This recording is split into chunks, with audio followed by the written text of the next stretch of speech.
Aqal Cali Caasho ka mid ahaa ergooyinkii ka soo qayb galay shirkii nabadeynta labadii bilood ee walaalaha ay ku heshiiyeen degmada Ceelafweyn oo telefishinka caalamiga Home Cable TV magaalada Ceergabo kula hadlayay shirkaasi ku tilmaamay guul u soo hoyatay qaranka Somaliland waxaana sidoo kale bogaadiyay dadaalka horumarineed ee xukuumaddu ay ka geysatay shirkaasi isagoo dhinaca kalena ka warbixiyay horumarka ka tisqaaday gobolka Sanaag ee horseedka u ahayd wadada xiriirisa gobolada Sanaag iyo Togdheer taasoo ku amaanay madaxweynayaashii xilalka u kala horeeyay xisbiga Kulmiye iyo waliba wasiirka wasaaradda horumarinta wadooyinka Somaliland Cabdilaahi Abokor oo sheegay inuu dadaal horumarineed uu ka muujiyay dubudhiska wadadaasi walaal shirka waxaan u arkaa shir islaax oo dad muslimiin oo walaalaha lagu heshiisinayay waxaanu ka mid yahay shirarkii ama faqaqii Ilaahay subhanahu wa ta'ala khayrka u sheegay la khayra fi kathir min najwaahum illa man amara bi sadaqatin aw ma'rufin aw islaahi bayna an-nas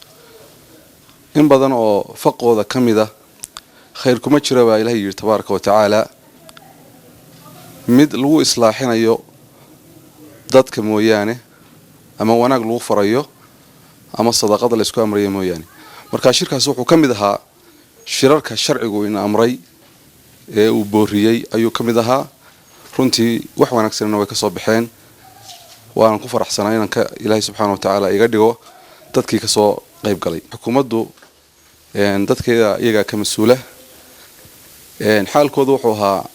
amba faydniye wax ay farin cid ugu badan ee arintaas ay dhibaysay haday dhaqaale ahaan tahay iyo hadii amni ahaan tahay iyaga ahayd runtii dadaal badan way muujiyeen Ilaahayna subhanahu wa ta'ala waa ku guuleeyay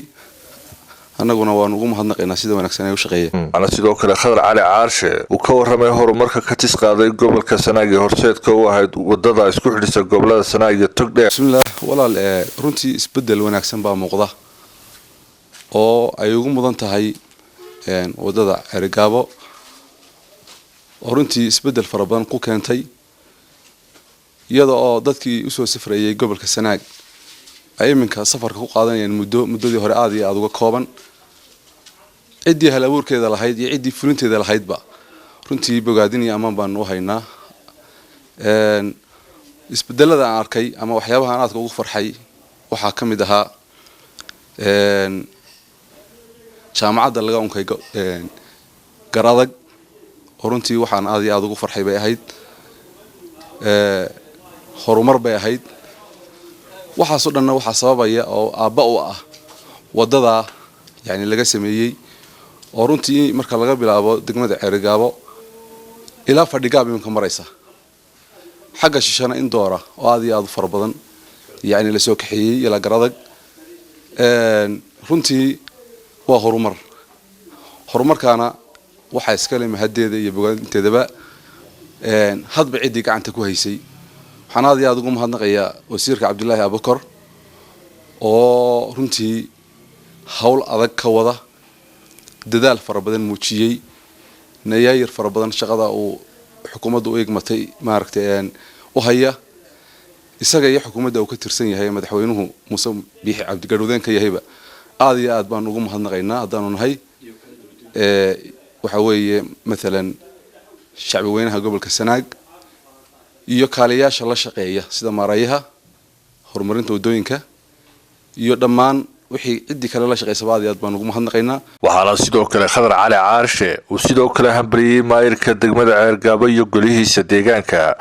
dadaalkay ka muujiyeen bilicda caasimada gobolka degmada Ceergabo runtii isbedel aad iyo aad u wanaagsan ma ka muuqda oo sababteedana ay leeyihiin golaha deegaanka oo ugu horeeyo maayirka Ismaaciil Xaaji Nuur Ilaahay khayr hasiye laamiye fara badan oo la dhigay oo waliba aan afku laamiye ka ahayn tayaysan oo taya ay ka muuqato ayaa waxa weeye ay ka fuliyeen waana wax aan maartay ugu mahadnaqayno waayo qofka aan dadka u mahadnaqin Ilaahay subhanahu wa ta'ala uma mahadnaqo mas'uuliyiinta haday wax qabad muujiyaan hadii loo mahadnaqo runtii dhiirigelin bay noqonaysaa man lam yashkur an-nas lam yashkur illah nabiga kaleey salaatu wasalaam waxa uu leeyahay qofka aan dadka u mahadnaqin Ilaahayna uma mahadnaqo marka horumarka aan ku arkay waxa kamid ah walaal laamiyada faraha badan ee la dhigay waxyaabaha kale soo jiitay waxa kamid ah meheradaha oo runtii meherad waliba space-kii lagu talagalay ay ku jirto qolkeedii ay ku jirto haddii aad aragto magaalooyinka kale jiingada laga wada hor dhisay laakiin iyagu reer Ceergaabo waxay kaga duwan yihiin meherad walba qolkeedii ayay ku jirtaa taasina waxay saamaxaysaa dadkii wadada marayay inaanay ku dhibaatoon haday baabuur tahay haday dad tahay haday wax kala batay magaalada bilicdeediina way soo baxaysaa taana guud ahaan waxaan ku amaanayaa shacbiga weynaha ku nool degmada Ceergaabo waxyaabaha kale runtii aan halkan ka faa'iideysanay fursadan aan arkay wax kamid ah shirkadda Aslimayd oo dhakhtar aad iyo aad u qurux badan ka fulisay degmada Ceergaabo iyo maaragtay hotel waxyaabay soo jirtay xitaa wax kamid ah masaajid aad u qurux badan oo heer caalamiya oo ay ka dhiseen waxaan oran karaa barxad wuxuu hormuud u noqon karaa ama ku dayo wanaagsan u noqon karaa ganacsatada ka soo jeeda degmada tan Ceergaabo oo haday dadka ka soo jeeda degmadan ay maalka gelin lahaayeen oo ku soo celin lahaayeen wax kamid ah wixii la siiyay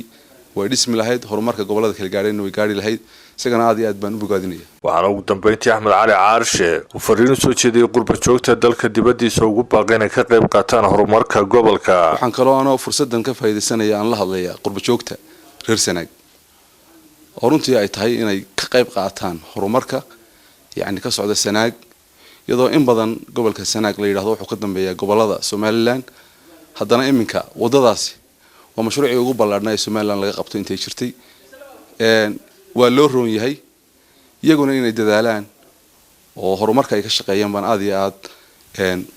kula talin lahaa Ali Ado Daahir telefishinka caalamiga Home Cable TV magaalada Ceergaabo.